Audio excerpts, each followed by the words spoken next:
नमस्कार बंधुरा आमार यूट्यूब चैनेले आपनादेर सकलके जानाई स्वागत। आमार चैनेले नतून होले अवश्यई चैनलटिके सबस्क्राइब करबेन और टेट परीक्षार जाबतीय भिडियो आपनारा आमार प्लेलिस्टे पेये जाबेन। तो चलुन कथा ना बाड़िये शुरू करा जाक आजकेर एई भिडियो। तो आजके आमादेर टपिक हलो voice change with modal auxiliaries. गत एपिसोड 1 एपिसोड 2 ए आमरा भয়েস चेंजर प्रेजेंट टेंस पास्ट टेंस निये आलोचना करेছি। आजकेर এই ভিডিওতে আমরা মডাল অক্সিলারিজ কিভাবে ভয়েস চেঞ্জ করতে হয় সেটা আমরা আলোচনা করব। তো দেখুন অ্যাক্টিভ ভয়েস কিভাবে থাকে, প্রথমে থাকে অক্সিলারি ভার্ব, তারপর থাকে রুট ফর্ম অফ ভার্ব, আর সেটাকে প্যাসিভ ভয়েসে নিয়ে গেলে প্রথমে অক্সিলারি ভার্ব, তারপরে বি ভার্ব, তারপর ভার্বের থার্ড ফর্ম বা পাস্ট পার্টিসিপল অফ ভার্ব। তো এখানে বি ভার্ব বলতে বি বসাতে হবে। তারপর দেখুন এক্সাম্পল নিলে জিনিসটা আরও আমাদের ক্লিয়ার হয়ে যাবে। We ought to pay our taxes on time. তো দেখুন এই সেন্টেন্সের মধ্যে অবজেক্ট কোনটা, এখানে অবজেক্ট হলো আমাদের আওয়ার ট্যাক্সেস। তো এটা আমরা আগে বসাবো আওয়ার ট্যাক্সেস, তারপরে অট টু অক্সিলারি ভার্ব, তারপরে বিল, তারপরে পেড মানে ভার্বের পাস্ট পার্টিসিপল, তারপর on time. Our taxes ought to be paid on time. তারপর দেখুন মে গড ব্লেস ইউ। তো এটা হলো একদিকে মডেল অক্সিলারিজ কারণ মে দিয়ে শুরু হয়েছে, আবার অন্য অর্থে এটা হলো একটা optative sentence. May God bless you with more happiness, কারণ এখানে কোনো ইচ্ছা বোঝানো হয়েছে। তো দেখুন প্রথমে আমরা কি বসিয়েছি, মডেল অক্সিলারিজ মে বসিয়েছি, তারপর ইউ, তারপর বি, তারপর ব্লেসড। আমরা বলেছি যে মডেল অক্সিলারিজ বসাতে হবে, তারপর বি বসাতে হবে, তারপর ভার্বের পাস্ট পার্টিসিপল অর্থাৎ ব্লেসড আমরা এখানে বসিয়েছি, তারপর উইথ মোর হ্যাপিনেস। তারপর দেখুন can you carry this heavy bag. তো এটা হলো একটা ইন্টারোগেটিভ সেন্টেন্স। তো আমরা আগেই বলেছি এটা হলো একটা ইয়েস নো কোশ্চেন, আর সেখানে আমরা কি বসাবো, প্রথমে অক্সিলারি ভার্বটা বসাবো can this heavy bag be carried by you. প্রথম ক্যান বসাতে হবে, তারপর অবজেক্ট দিস হেভি ব্যাগ, তারপর বি, তারপর ভার্বের পাস্ট পার্টিসিপল, তারপর বাই, তারপর সাবজেক্ট ইউ। তারপর দেখুন আরেকটা example, how can he commit such a crime. তো দেখুন এই সেন্টেন্সের মধ্যে অবজেক্ট হলো সাচ এ ক্রাইম। তো আমরা প্রথমে কি বসিয়েছি, ডব্লিউএস ওয়ার্ড বসিয়েছি হাউ, তারপরে ক্যান, তারপর হলো object such a crime be committed. তো how can such a crime be committed. তো দেখুন এখন আমরা আরেকটা নিয়ম করব, যে সমস্ত বাক্যে অ্যাকশান হলো ইম্পর্ট্যান্ট, সেখানে ডুয়ার বা কর্তা ইম্পর্ট্যান্ট নয়, সেক্ষেত্রে বাই ও সাবজেক্ট প্যাসিভ ভয়েসে না লিখলেও হয়, অর্থাৎ লিখতে হয় না। তো আমরা আবার বলছি যে সমস্ত বাক্যে অ্যাকশানটাই ইম্পর্ট্যান্ট, সেখানে কর্তাটা ইম্পর্ট্যান্ট নয়, সেক্ষেত্রে আমরা সাবজেক্ট বা বাই না লিখলেও এখানে চলে। তো যেমন ধরুন আই হ্যাভ লস্ট মাই বুক। তো এখানে লস্ট মাই বুক এটাই হলো এখানে প্রধান। তাই দেখুন এখানে আমরা কি বসিয়েছি, মাই বুক হলো অবজেক্ট, এটা আগে বসিয়েছি, তারপরে হ্যাজ বিন বসেছে, তারপর লস্ট, আর বাই মি এটা আর লিখতে হবে না। তারপর দেখুন সামওয়ান হ্যাজ স্টোলেন মাই কার, কেউ আমার কারটা বা গাড়িটা চুরি করে নিয়ে গেছে। তো মাই কার হ্যাজ বিন স্টোলেন। তো বাই সামওয়ান এটা আর লিখতে হবে না, কারণ এটা অনির্দিষ্ট, কে নিয়েছে আমিও সেটা জানি না। মাই কার হ্যাজ বিন স্টোলেন। তারপর দেখুন এখন আমরা করব কোয়াসি প্যাসিভ ভয়েস, অর্থাৎ আধা প্যাসিভ ভয়েস। তো যেমন ধরুন ভার্বস উইথ এ কমপ্লিমেন্ট, প্রথমে আমরা কোয়াসি প্যাসিভ ভয়েসের অধীনে আমরা ভার্বস উইথ এ কমপ্লিমেন্ট করব। তো কমপ্লিমেন্ট মানে হলো অবজেক্ট, অর্থাৎ ভার্বের পরে কোনো অবজেক্ট থাকলে সেটাকে আমরা কমপ্লিমেন্ট বলে থাকি। যেমন ধরুন হানি টেস্টেস সুইট, অর্থাৎ মধুর স্বাদ হলো মিষ্টি।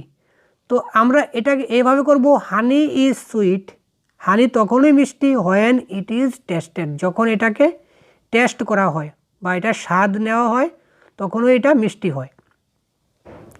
তারপর দেখুন দ্য স্টোন ফিলস রাফ, অর্থাৎ পাথর কীরকম হয়, রাফ হয় মানে অমসৃণ হয়।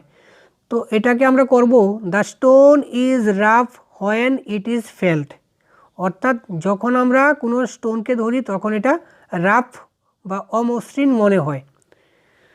তারপর দেখুন verbs without a complement. এতক্ষণ আমরা করেছি ভার্বস উইথ এ কমপ্লিমেন্ট, এখন আমরা করব ভার্বস উইদাউট এ কমপ্লিমেন্ট অর্থাৎ অবজেক্ট ছাড়া।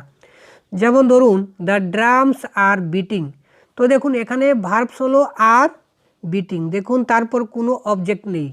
তো আমরা এটাকে এভাবে করব the drums are being beaten, অনেকটা কন্টিনিউয়াস টেন্সের মতো। The drums are being beaten. তারপর দেখুন দ্য কাউ ইজ মিল্কিং, এক কথায় গরু দুহানু হচ্ছে। তো এখানে দেখুন আমরা কিভাবে করব, অনেকটা আমরা কন্টিনিউয়াস টেন্সের মতো আমরা করব। যেমন ধরুন এটা হলো present continuous tense, the cow is being milked, continuous tense. তারপর দেখুন passive voice of complex sentences, অর্থাৎ কমপ্লেক্স সেন্টেন্সকে আমরা কিভাবে অ্যাক্টিভ থেকে প্যাসিভে নিয়ে যাব। তো দেখুন কমপ্লেক্স সেন্টেন্সের ভয়েস পরিবর্তনে প্রিন্সিপাল ও সাবঅর্ডিনেট উভয় প্রকার ক্লজ এরই পরিবর্তন করতে হয় যদি দুটিতেই ট্রানজিটিভ ভার্ব এবং অবজেক্ট বা কমপ্লিমেন্ট থাকে। তো আমরা কখন করতে পারবো কমপ্লেক্স সেন্টেন্সকে, যখন এটার মধ্যে প্রিন্সিপাল ও সাবঅর্ডিনেট ক্লজ দুটোই থাকবে, আর এটার মধ্যে কি থাকবে ট্রানজিটিভ ভার্ব এবং অবজেক্ট বা কমপ্লিমেন্ট দুটোই থাকবে। তো দেখুন we know that Columbus discovered America. তো দেখুন এই সেন্টেন্সের মধ্যে উই নো হলো প্রিন্সিপাল ক্লজ, আর দ্যাট কলম্বাস ডিসকভার্ড আমেরিকা হলো ইটস সাবঅর্ডিনেট ক্লজ। তো that America was discovered by Columbus is known to us. তারপর দেখুন we hope that we shall finish the work in time. তো এখানে we hope হলো principal clause, আর that we shall finish the work in time হলো subordinate clause. তো দেখুন এটাকে আমরা কিভাবে করব, it is hopped that the work will be finished in time. It is hopped that the work will be finished in time. তো দেখুন এই সেন্টেন্সের মধ্যে আমরা প্রিন্সিপাল ক্লজ ও সাবঅর্ডিনেট ক্লজ দুটোকেই আমরা পরিবর্তন করেছি। It is hopped that the work will be finished in time. তারপর দেখুন আরেকটা, I can not depend on what he says. I can not depend on what he says. তো এটা করব আমরা what is said by him can not be depended on by me. What is said by him can not be depended on by me. তো দেখুন দুটোকেই আমরা কি করেছি, আমরা এখানে চেঞ্জ করেছি, অর্থাৎ প্যাসিভে আমরা কনভার্ট করেছি। তারপর দেখুন আরেকটা example, we know that the earth is round. আমরা জানি যে পৃথিবী হলো গোলাকার। তো দেখুন এখানে উই নো হলো principal clause, that the earth is round হলো সাবঅর্ডিনেট ক্লজ। তো আমরা এখানে পরিবর্তন করব, it is known to us that the earth is round. It is known to us that the earth is round. তো এখানে দেখুন প্রথম পার্টের কি হয়েছে, চেঞ্জ হয়েছে। তারপর দেখুন voice change of imperative sentences. Imperative সেন্টেন্সের আমরা ভয়েস চেঞ্জ কিভাবে করব আমরা এটা এখন দেখে নেব। তো ইম্পারেটিভ সেন্টেন্স কাকে বলে, সবার আগে আমাদের এটা জানতে হবে যে বাক্যের দ্বারা কোনো আদেশ, উপদেশ ও অনুরোধ বোঝায় সেই বাক্যকে কি বলা হয়, ইম্পারেটিভ সেন্টেন্স বা আদেশমূলক বাক্য বলে বা বলা হয়। অর্থাৎ যে বাক্যের দ্বারা আদেশ, উপদেশ বা অনুরোধ বোঝায় সেই বাক্যকে ইম্পারেটিভ সেন্টেন্স বা আদেশমূলক বাক্য বলে। তো দেখুন স্ট্রাকচারটা কিভাবে করব, আমরা লেট লিখব, তারপর অবজেক্ট, তারপর বি, তারপরে ভার্বের থার্ড ফর্ম বা V3। অর আমরা কিভাবে লিখতে পারবো, শুড, তারপর বি বা বি এর জায়গায় আমরা গেট লিখতে পারবো, তারপর V3 বা পাস্ট পার্টিসিপল অফ ভার্ব। তো এই স্ট্রাকচারে আমরা কি করব, ভয়েস চেঞ্জ করব ইম্পারেটিভ সেন্টেন্সের অধীন। তো যেমন ধরুন ক্লোজ দ্য উইন্ডো। তো দেখুন এই সেন্টেন্সের মধ্যে অবজেক্ট কোনটা, দ্য উইন্ডো। তো লেট লিখবো, তারপর অবজেক্ট দ্য উইন্ডো, তারপর বি, তারপর ভার্বের পাস্ট পার্টিসিপল। তো এখানে ভার্ব হলো ক্লোজ। তো দেখুন ক্লোজের পাস্ট পার্টিসিপল হলো ক্লোজড। অর্থাৎ দেখুন ইম্পারেটিভ সেন্টেন্সে আমরা লক্ষ্য করেছি সাবজেক্ট এখানে সাইলেন্ট বা উজ্জ্ব রয়েছে, কাকে বলা হয়েছে এখানে উল্লেখ করা নেই। তারপর দেখুন ডু দিস ওয়ার্ক, এই কাজটা করো। তো লেট অবজেক্ট হলো this work be done, be লিখেছি, তারপরে ডু এর পাস্ট পার্টিসিপল হলো এখানে done, let this work be done. তারপর দেখুন throw the garbage in the dustbin, অর্থাৎ আবর্জনাটা ডাস্টবিনে ফেলো। তো এখানে কি লিখবো আমরা, লেট লিখবো, তারপরে অবজেক্ট হলো কি দ্য গার্বেজটা লিখে নেব, লেট দ্য গার্বেজ বি, তারপরে ভার্বের past participle thrown in the dustbin, let the garbage be thrown in the dustbin. তারপর দেখুন কিপ ইউর ওয়ার্ড, তোমার কথা রাখো। তো এটা আমরা কিভাবে করব, your word should be kept, আমরা এটা উচিত অর্থে আমরা করব, keep your word should be kept. আমরা আগে বলেছি এগুলি আমরা শুড দিয়েও করতে পারবো। তো দেখুন শুড লিখেছি, তারপর বি, তারপরে কিপ হলো ভার্ব, কিপের পাস্ট পার্টিসিপল হলো kept, your word should be kept. তারপর দেখুন ওবে ইউর টিচার, তো দেখুন এগুলি হলো অ্যাডভাইস, ওবে ইউর টিচার। তো এখানে অবজেক্ট হলো your teacher should be obeyed, এগুলি উচিত অর্থে বসেছে তার জন্য আমরা শুড লিখেছি, your teacher should be obeyed হলো ওবের পাস্ট পার্টিসিপল। তারপর দেখুন প্রিপেয়ার ফর দ্য ওর্স্ট, দুঃসময়ের জন্য তৈরি হও বা প্রস্তুত হও। তো এটা আমরা কিভাবে করব, বি অথবা আমরা গেটও লিখতে পারবো, prepared for the worst, be or get prepared for the worst.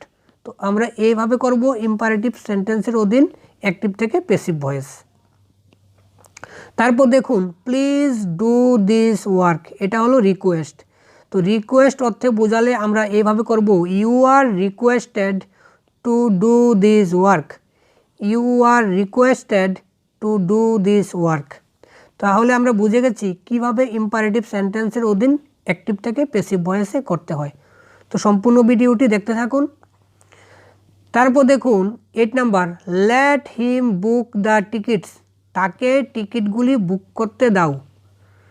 তো এটা আমরা কিভাবে করব, প্রথমে লিখে নেব আমরা লেট, তারপরে অবজেক্ট হলো দ্য টিকিটস লিখলাম আমরা, তারপরে বি, তারপরে ভার্বের পাস্ট পার্টিসিপল বুকড, তারপর বাই, তারপর হলো him, let the tickets be booked by him. তারপর দেখুন let him buy a mobile, তাকে একটা মোবাইল কিনতে দাও। তো আমরা কিভাবে করব, প্রথমে লেট লিখে নেব, তারপর অবজেক্ট হলো a mobile, let a mobile, be লিখব, তারপর ভার্ব হলো এখানে বাইয়ের পাস্ট পার্টিসিপল হলো bought, let a mobile be bought by him. তারপর দেখুন let us recollect old memories, আমাদেরকে পুরানো স্মৃতি মনে করতে দাও, বা চলো আমরা পুরানো স্মৃতিগুলি মনে করি। তো এটা আমরা কিভাবে করব, প্রথমে লেট লিখে নেব, তারপরে আমাদের এখানে অবজেক্ট হলো old memories, let old memories হলো অবজেক্ট, তারপর বি, তারপরে ভার্বের পাস্ট পার্টিসিপল রিকালেক্টেড, চলো আমরা পুরানো স্মৃতিগুলি মনে করি। তারপরে দেখুন লেট হিম গো, তাকে যেতে দাও। তো এটাকে আমরা এইভাবে করব, he may be allowed to go, তো আমরা আশা করি আপনারা ভিডিওটি ভালোভাবে বুঝতে পেরেছেন। আমি 3টি এপিসোডের মাধ্যমে ভয়েস চেঞ্জ বোঝানোর চেষ্টা করেছি। ভিডিওটি ভালো লাগলে একটি লাইক করে দেবেন আর বন্ধুদের সাথে শেয়ার করে দেবেন। ধন্যবাদ।